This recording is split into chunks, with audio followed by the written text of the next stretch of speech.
venue for all of us so that we can learn more about each other and what some of us do on our life journeys. So I am an artist. That's how I view the world. I have to issue a disclaimer, which is I don't always think in a linear fashion. I sometimes go in circles. I'm sometimes known as the Queen of Tangents, but I promise this will all make sense by the end of my talk.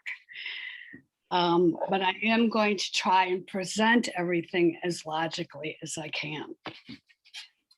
So I'm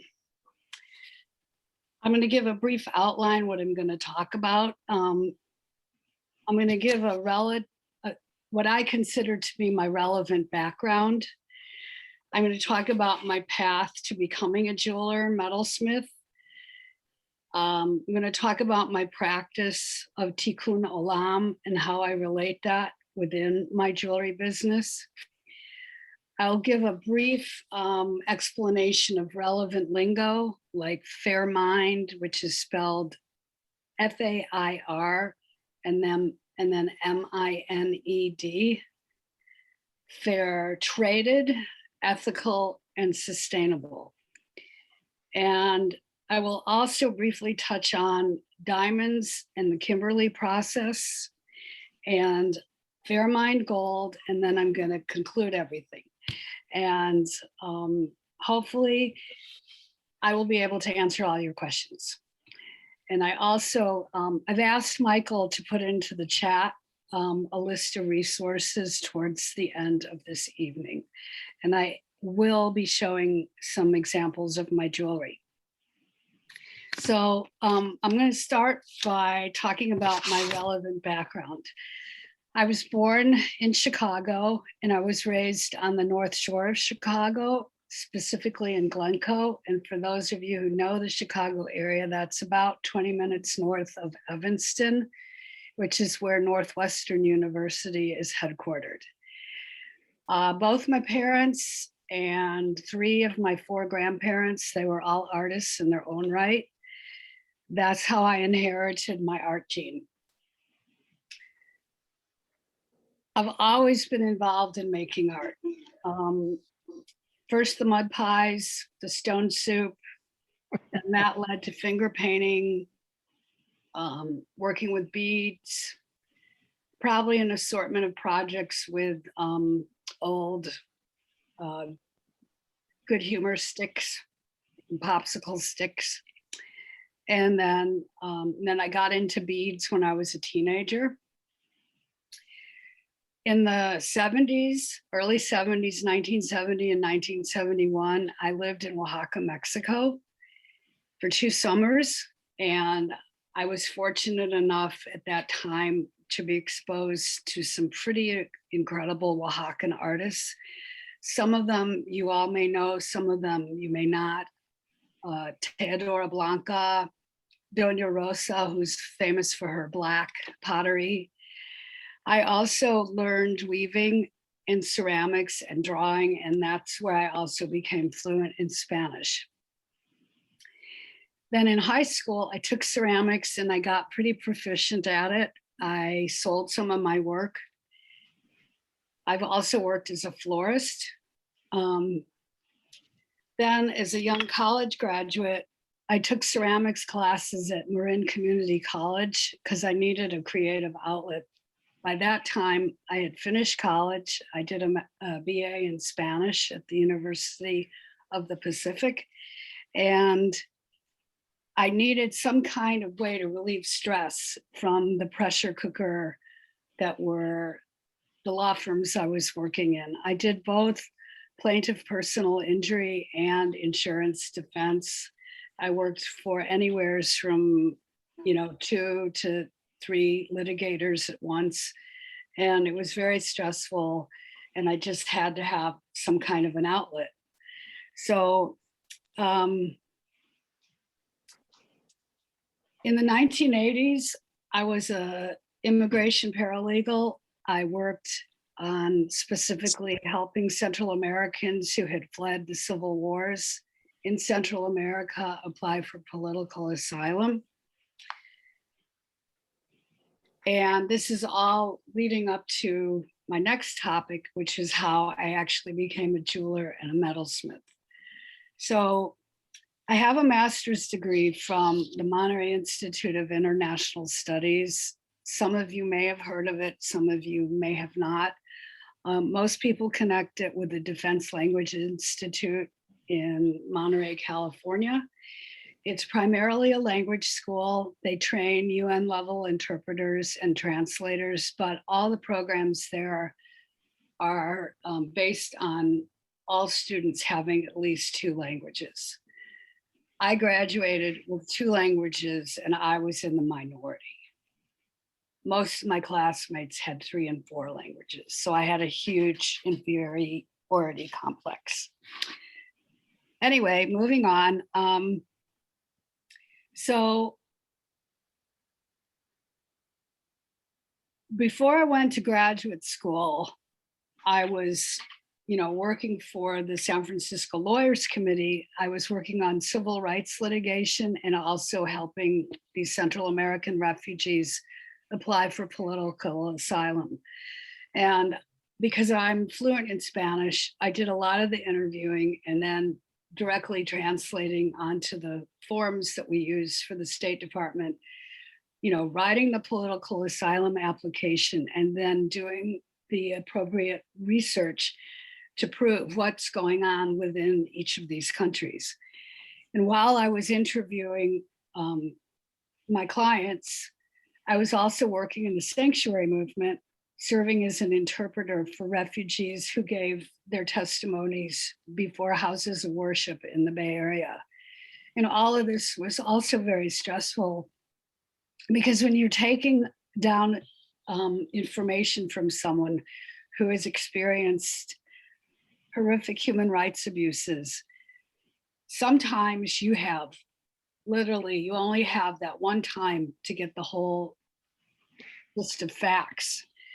Because someone who has been raped by a death squad of 12 paramilitary soldiers, they don't like repeating that story.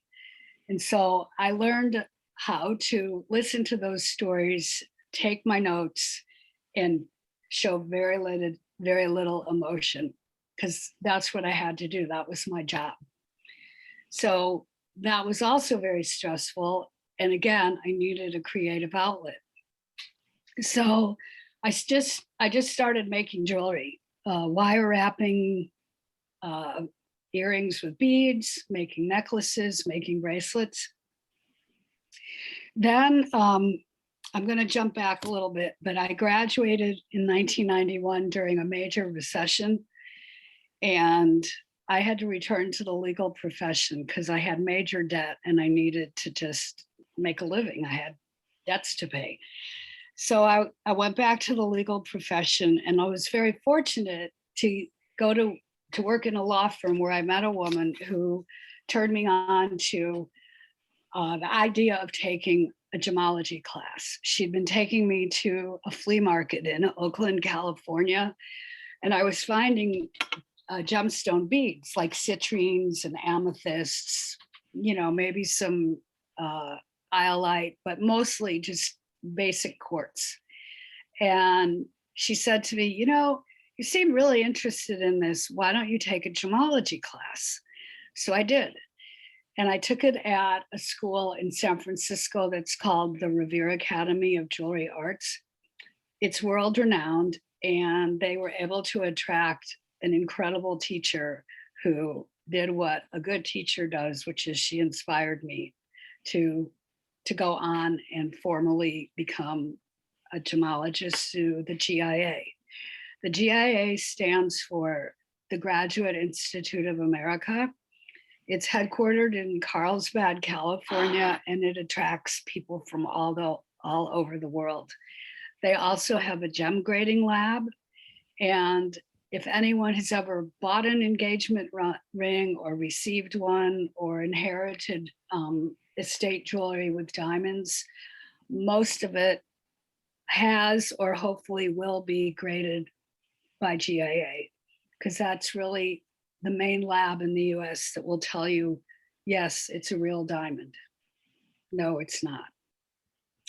So I took the course, and after the course, I went back, or I worked concomitantly with putting together my first collection of jewelry. By that time, Michael and I had moved to Seattle. And when we moved to Seattle, I told Michael, I can't do the law anymore. So I'm going to concentrate on starting a business and building my business. So we moved here, and I created my first two collections. One was sold to the Tacoma Museum of Glass, and the second one went to the Pacific Science Center during the Dead Sea Scrolls show. And that was all based on Roman glass shards that I had brought back from Israel in 2005 with sterling silver. So let me talk about Tikkun Olam and my intention, or kavanah, as a jewelry artist, gemologist, and how this directly relates to my choices of the gemstones I'm going to use and the metals that I work with. So my understanding of Tikkun Olam as a Jew is that I have to help heal the world by my actions and by my intentions. And if I can't heal the world, I at least don't want to add to the suffering. So as a jeweler, I do this by making certain choices. So one of the choices I've made is that I don't buy conflict gold. I don't buy any gold that comes from a mine that could potentially be in a part of Africa that is a conflict zone. And I make sure that it comes from a mine where they're not using mercury to pull out the gold. And I'll get into a little bit more detail about that later. So a really big and necessary topic now that's really hot within the jewelry industry is sourcing sustainable, ethical metals and gemstones. And what I'm really committed to is I want to make sure that I'm sourcing all my gemstones from miners who are paid a decent wage, who don't engage in practices that degrade natural resources from where the stones and the metals are coming from. And I want to make sure, again, that I'm not buying gold from a mine where cyanide or mercury are used. So I've been referring to some lingo like fair mined, fair traded, sustainable, and ethical. And what I need to do is I need to give definitions. And as I prepared for tonight's talk, I realized that this isn't like opening a Merriam-Webster dictionary and finding a concrete definition that specifically relates to the jewelry industry, because it's very unique.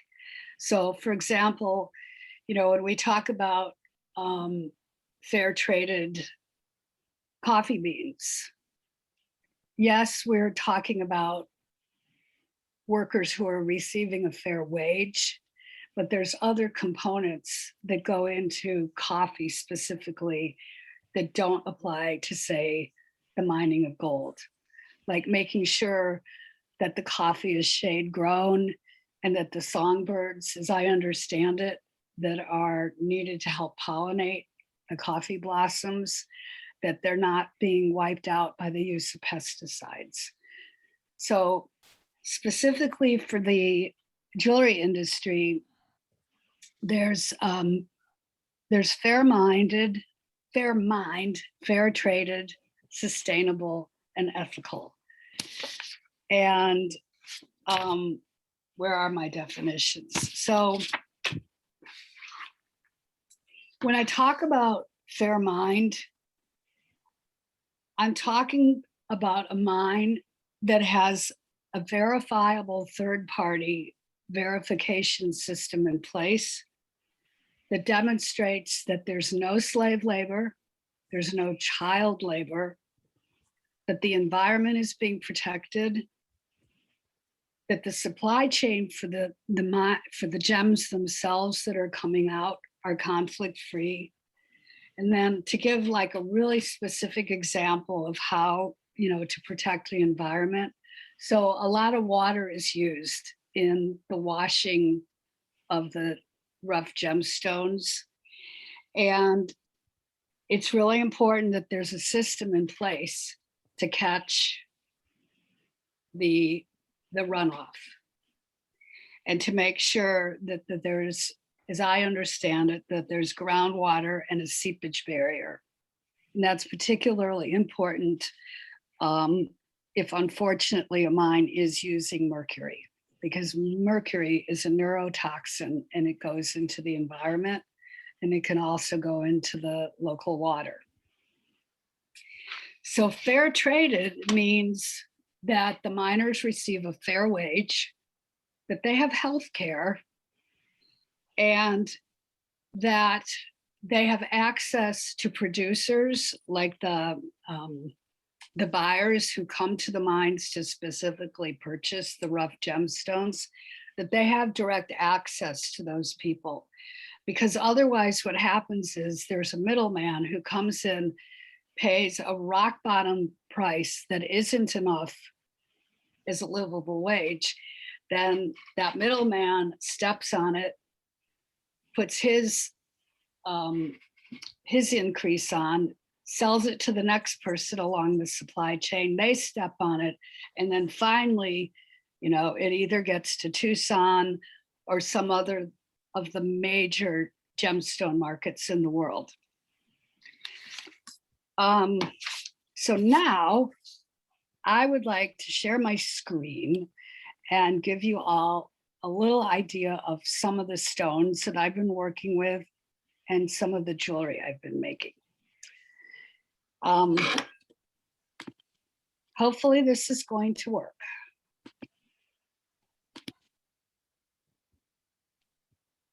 Can everybody see my screen?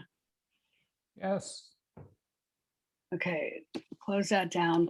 So this is a picture of a sapphire.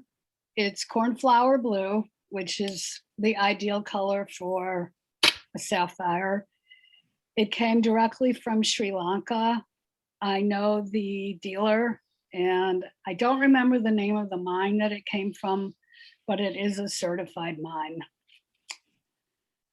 Okay, now I didn't mean to make this so big, so bear with me a second. Okay.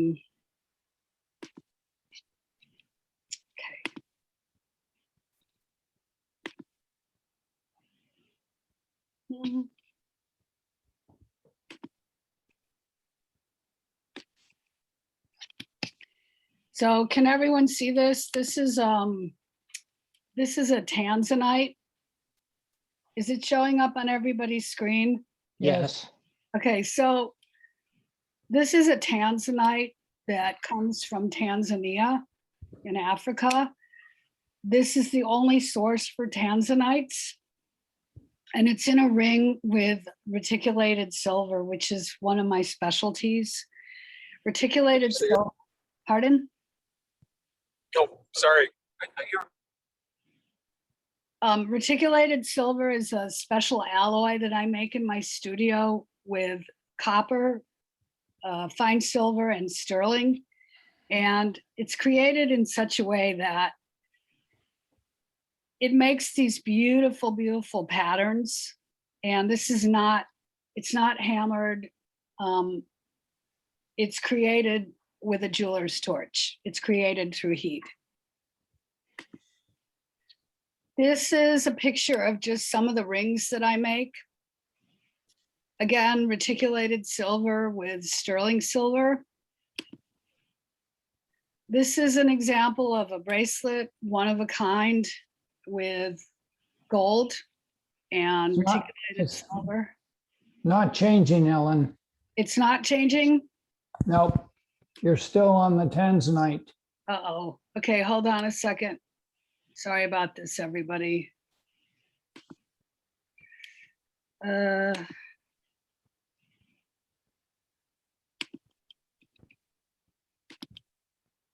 everyone see this? Yes. Okay, so this is a bracelet and there's gold in it. And I made this before I decided I was only going to use Fairmine gold. So all I can say is when I sell it, I will be making a donation to the Amazon Aid Foundation, which is working hard to help restore the damage that has been done in the Amazon from illegal gold mining. Okay. Can you all see this one? No. How about now? Yes. Okay, this is a piece of jewelry that shows at the very bottom. This is an orange sunstone and it comes from Oregon. There are other sources for sunstones, but Oregon happens to be a wonderful source.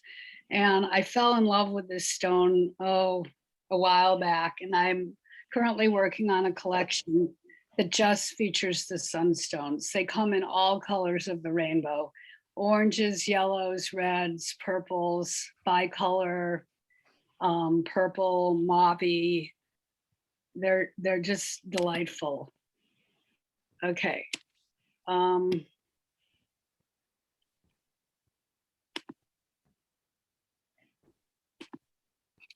This is a pendant that I made many years ago. It's 2,000-year-old Roman glass from Israel with an Akoya pearl. And the Akoya pearl is from Japan and sterling silver.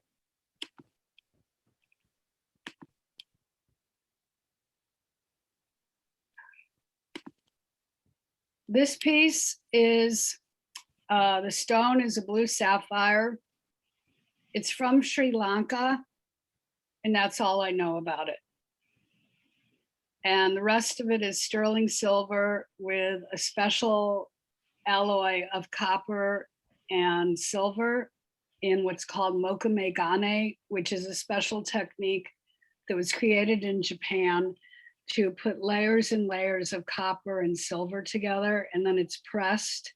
And then after pressing it, the pressing and the pressure creates these wonderful patterns. And it's a lot of fun to work with. Okay, last but not least, this is a camera from a smartphone that was made into a ring. The stone at the very bottom is a sapphire. The stone in the middle is a rough diamond, and then We don't see that, Ellen. Oh, We can't see it. Sorry. I forgot to enlarge it. Okay, now can you see There you it? go. Got it. So again, Yes. this is a cell phone camera, and this is the ring itself. I don't know if you can all see it. Yeah. Yes. The story behind it, so I had this old phone. It was not a smartphone. It was a dumb phone. It wasn't an iPhone. Not that there aren't smartphones, but this one was really dumb because I was trying to take a picture one night of the sunset. My plan was to send it to my brother in Paris, my honorary brother, and the phone just died on me. And it had done that many times, and I finally lost it. So I picked up the phone, I went out on my front porch, and I threw it onto a brick pathway. Unfortunately, that did not kill the phone, it just cracked the case. So then I got my car keys. I put it in front of the front right tire and I ran over it. And then I brought it back inside and I took it into my studio and I took out my jeweler's saw and I sawed it out. And here is the ring. So that's the end of my my slideshow. Woohoo!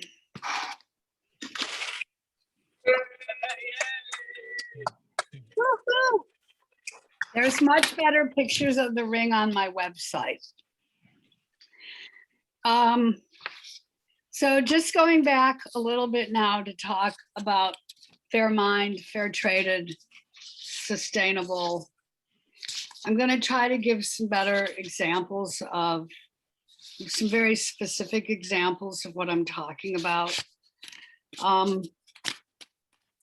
So in the Amazon, there's a lot of gold mined. And there are a lot of artisanal illegal miners. So these are unregulated. They're in very remote places. The governments of Peru and I think Brazil, they're doing the best they can to try and to stop it.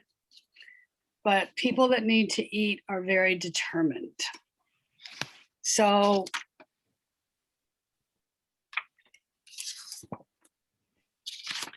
what I've learned, for example, when it comes to gold, there are garimpeiros in Brazil. These are the illegal miners who come in and they set up mines and they're using gold to extract, or they're using mercury to extract the gold, but they have nothing in place to collect the fumes that are coming off or to collect the water that is holding the mercury runoff.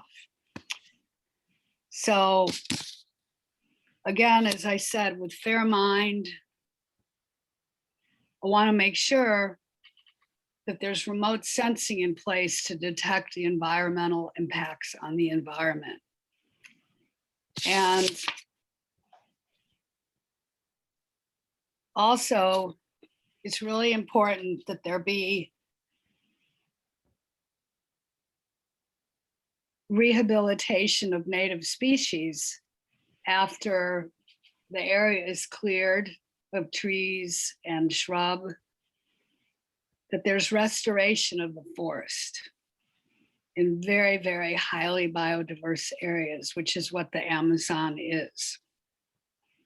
It's also really important for when we're defining sustainability that there's a reduction in greenhouse gas emissions. The Amazon, if I understand it correctly, the Amazon clears, I don't remember the exact percentage of carbon that it clears with all the trees, but with all the deforestation and all the clearing for cattle farming, that has severely impacted the climate. And that's why we have climate change. And it's why things are very serious now in the Amazon. The Amazon, okay, I found my notes. The Amazon accounts for 15 to 30% of all species on Earth, and 90 to 95% of the trees rely on animals to disperse their seeds. So if the seeds aren't dispersed, there can't be replanting, there can't be reforestation, natural reforestation. So the Amazon is a very vital resource, and unfortunately, gold mining can be very, very destructive. So I'm very committed to only purchasing recycled gold, gold that has been melted down from prior projects. I pretty much at this point am just using all of my gold that I've pulled from other jewelry. And I can then make it into wire or into whatever I need for whatever project I'm working on.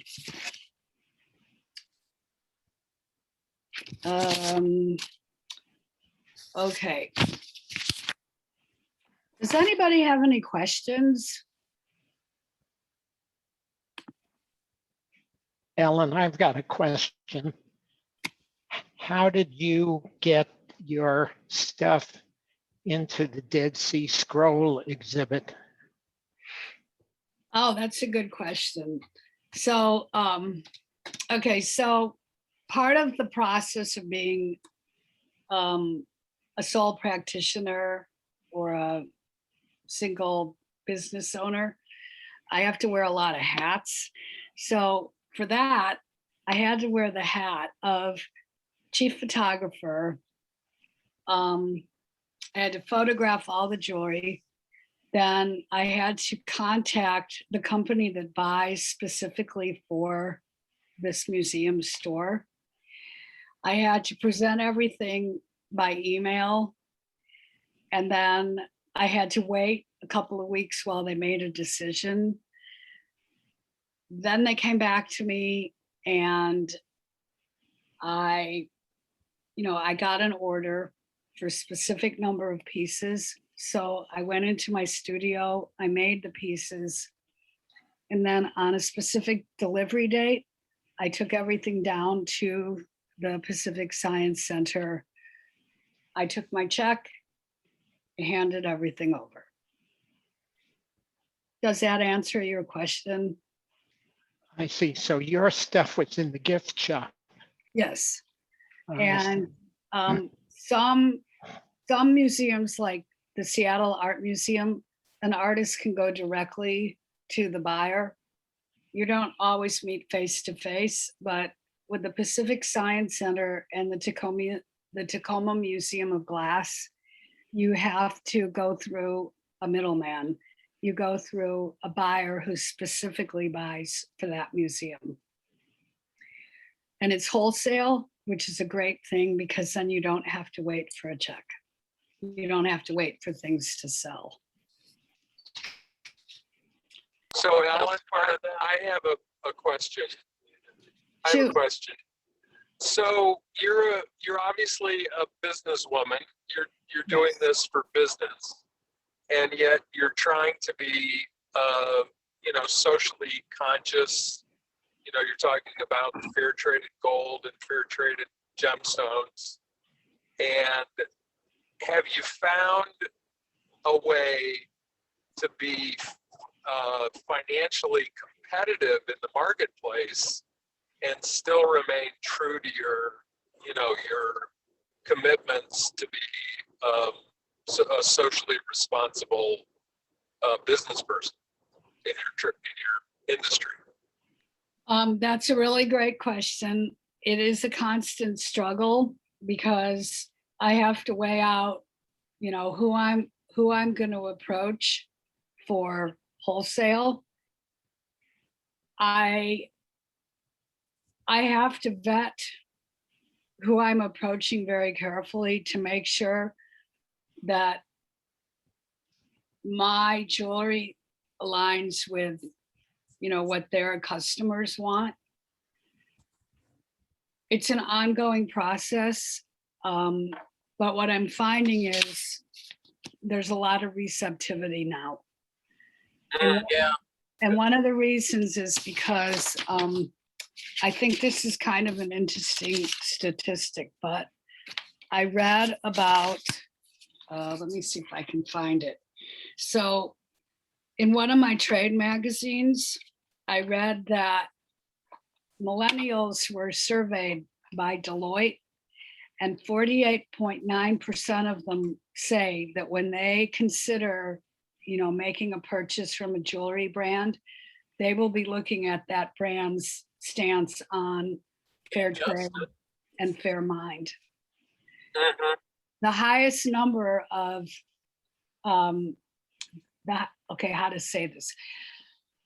The greatest demand right now for lab-grown diamonds is coming from millennials. Wow. So for those of you who might not know what a lab-grown diamond is, okay, so a lab-grown diamond has the same chemical and optical properties of a diamond, but its origins are completely different. The natural diamonds come up from a kimberlite, which is a pipeline very deep in the earth, and they have to be, mined.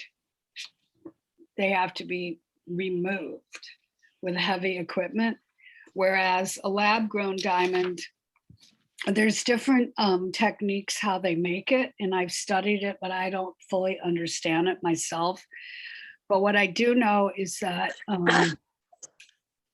it doesn't leave it does leave a carbon footprint, but not the carbon footprint that, say, the Argyle mine in Australia left and is still taking care of cleaning up. So yes, Rob, it's an ongoing issue for me. Do you have an idea? Do you actually have a percentage increase? Like, what percentage do you have to increase the pricing of your jewelry to accommodate being a fair trade person? Okay, I don't have the exact number, but based on the research that I've been doing, I think instead of having, say, a 30% markup, I need to go up to 40%. I need to add 10% on top. So it's not a great deal. It's really not a great deal. It's not huge. I think that if I used a lot more gold in my jewelry, it would be a lot higher. Got it. God, but I'm surprised. It really doesn't cost. It would be interesting to actually publish that figure, perhaps in your pricing. I add 10% to be a fair market jeweler. Absolutely, and I'm also working on getting the certifications. Gotcha. But it takes time, and yes, that's a very good suggestion. And I mean, we buy only organic meats and produce, and we have to pay. We know that we have to pay for that, but we're willing to pay that price and know kind of what the markup is to have the organic label on it, because we know that the farmers have to pay for it. So right, it's worth it. Yeah. Exactly. Let's see. Any other questions? Ellen, you mentioned something about a Kimberley process. What is that? Okay, well, that's kind of the last part I'm going to discuss, which is I'm going to talk about diamonds and the Kimberley process. Okay. And why I've made the decision I'm not using natural diamonds, or at least I'm not purchasing diamonds. So the Kimberley process, it was established in 2003 to prevent conflict diamonds from entering the mainstream rough diamond market. And it was created by the UN General Assembly. And the purpose, and I'm going to read a quote now, is to ensure diamond purchasers or diamond purchases do not finance violence by rebel movements and their allies to undermine legitimate governments. So everybody remembers there was a civil war in Sierra Leone. Yes? Okay. So the problem with conflict diamonds is that the rebels used them to buy guns. And they also use them in other illegal ways for laundering money. So the problem with the Kimberley process is that it's not science-based. There is no way to verify each and every diamond with traceability from the mine to the end consumer.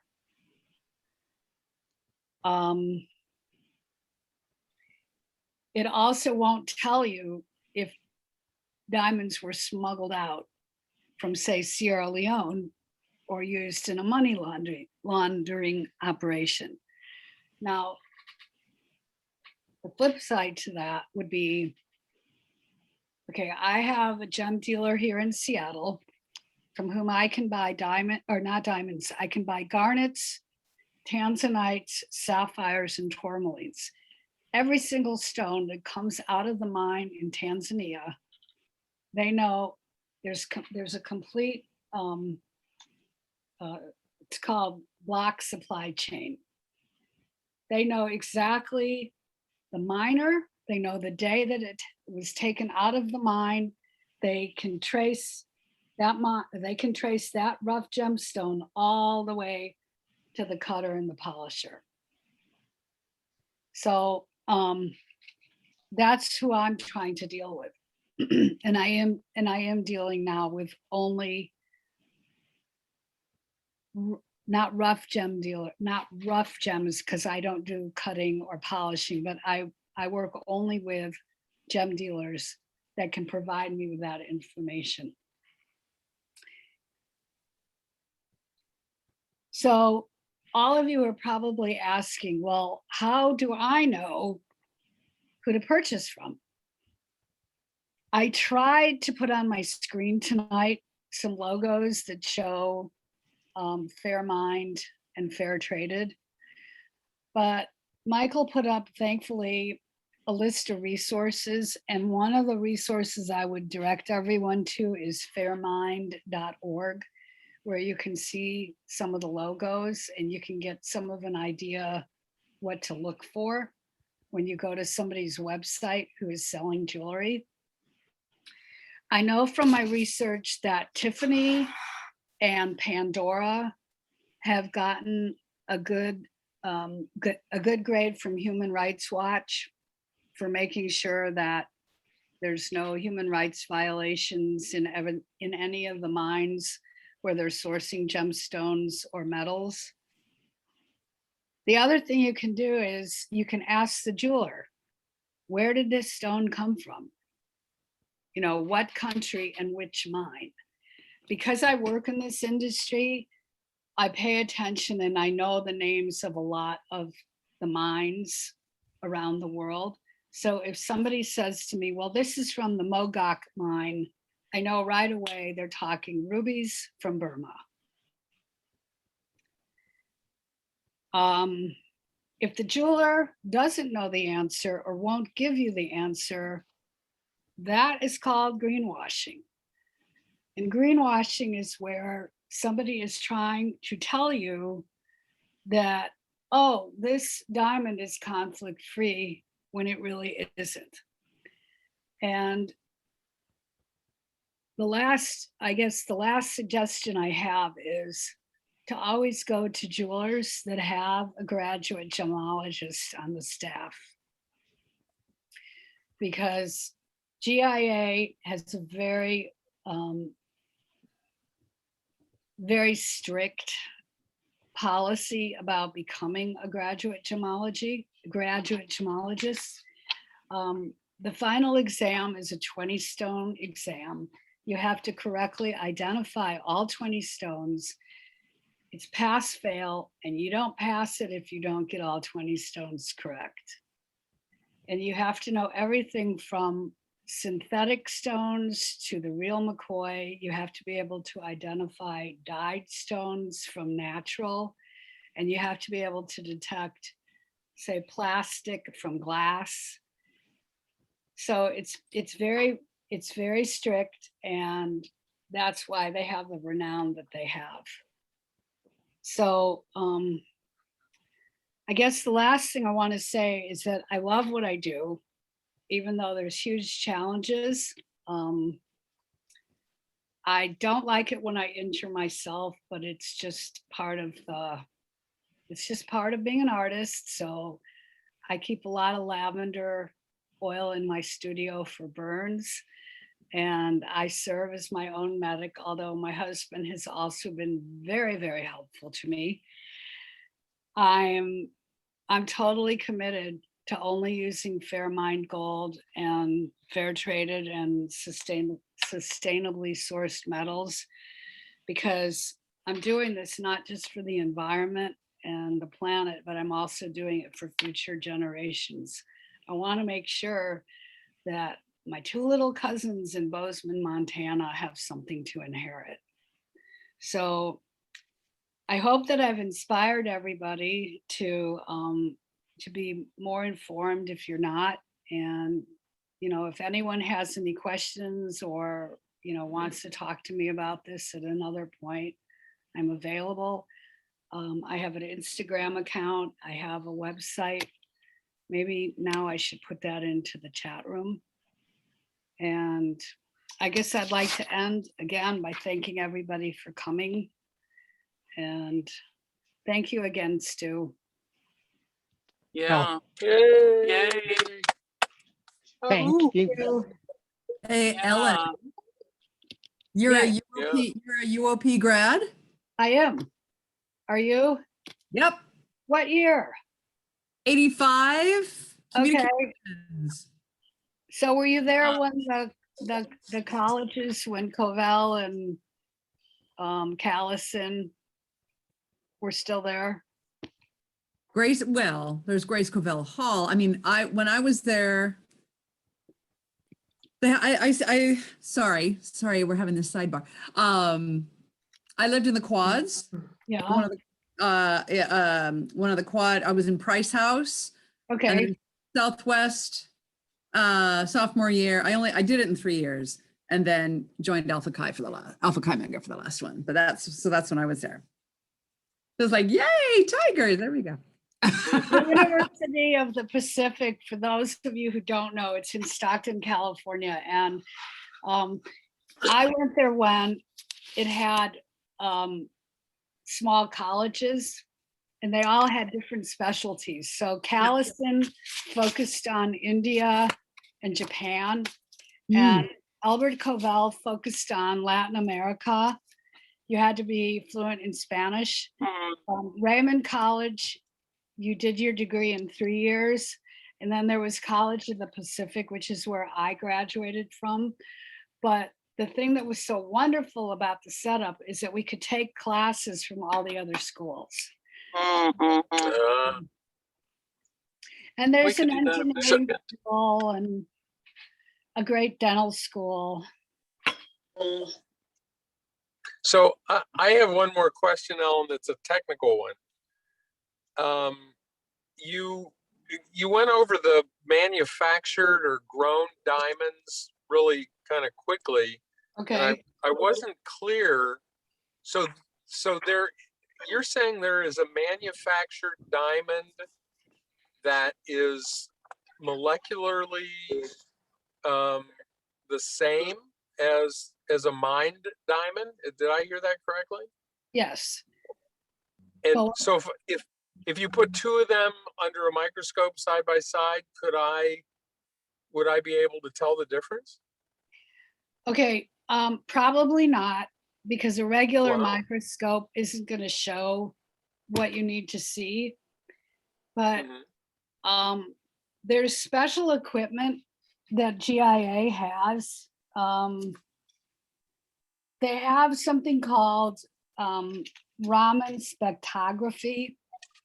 Mhm. They also use very, very high tech X-rays to Mhm. look at the inclusions. But if So- I take a Only with a manufactured diamond and try to scratch a piece of glass like you do with a real quote unquote diamond, Right. it's going to scratch the glass.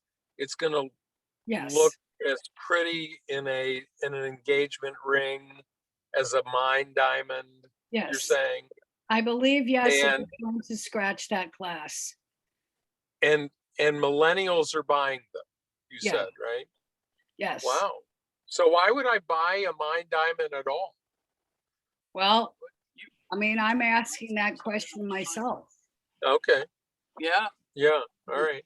I'm seriously, I'm looking at or at lab grown diamonds for Lab grown. Okay. some of the accents that I want to use in my jewelry. Like this ring that I showed everybody. I don't know if you can Yeah. see. So this is a rough diamond. I guess I have to get it on. So the rough diamond, is not cut. Right. But it's still a natural diamond. And, Mhm. it still came out of a mine. Whereas Yeah. lab grown come out of a laboratory. And I will Yeah. give everybody, so. let me just Yeah, I'll see. do some. I want to look that up. I'd like to So see how they actually lab grow a diamond. That would. Well, they lab. Aren't there I other would- lab grown stones? Yes, there Yeah, they are. make sapphires in the labs, I right? think Oh, they rubies, make sapphires, they make rubies, and they also make emeralds. emeralds. And my training at GIA, they train us so that if we go to the annual Tucson Gem Show, where we don't have our lab equipment, where we don't have a fancy Mhm.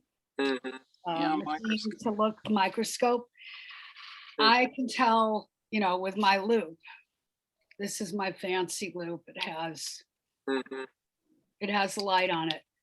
I can tell by looking right inside at the inclusions, the real McCoy from the synthetic. And there's certain inclusions that you will only see in a synthetic stone versus the real McCoy. Mhm. And you talked about colored stone.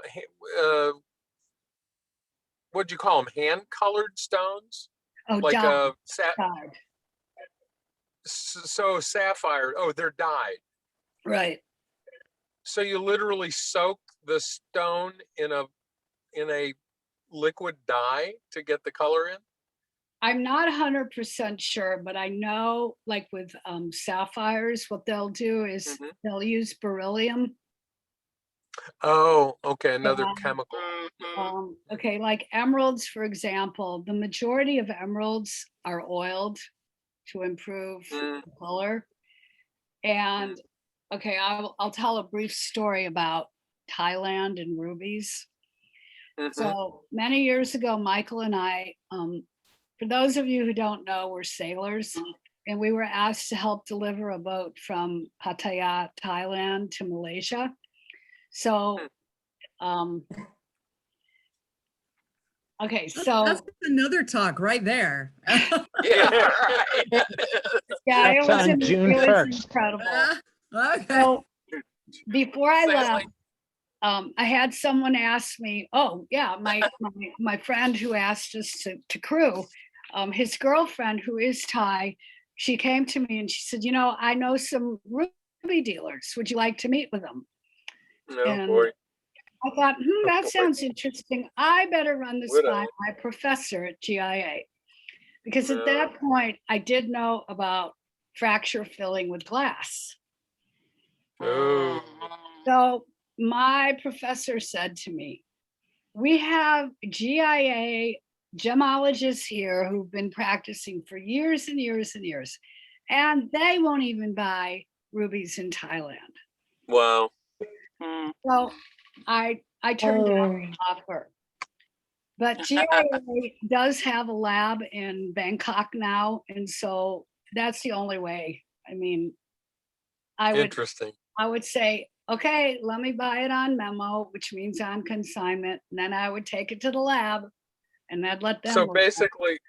basically you're telling us the industry careful. is well, actually I was going to put it differently. The industry is rife with corruption. Yes, it is. Of Yeah. different kinds. That's what I'm getting out of your talk. Oh, yeah. Be careful. I have a Careful. question.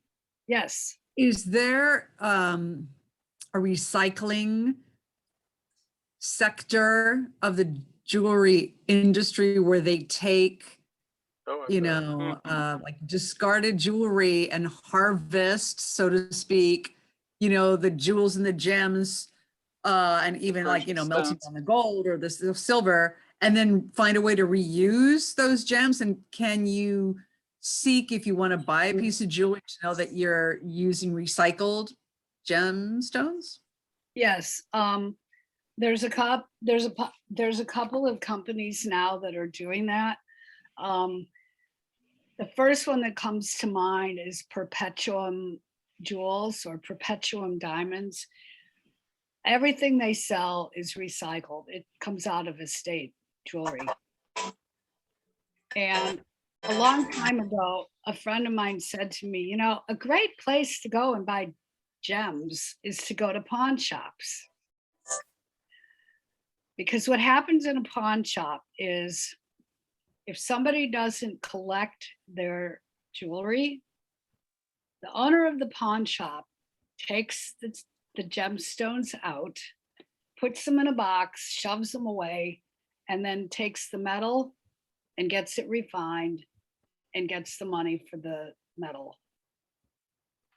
So in answer to your question, yes, I'm definitely looking at that as an option. I mean, but I think that you do have to be careful because you want to make sure that the stones have been certified, that you know what you're buying, that the sapphire is a real sapphire and it's not, you know, a synthetic.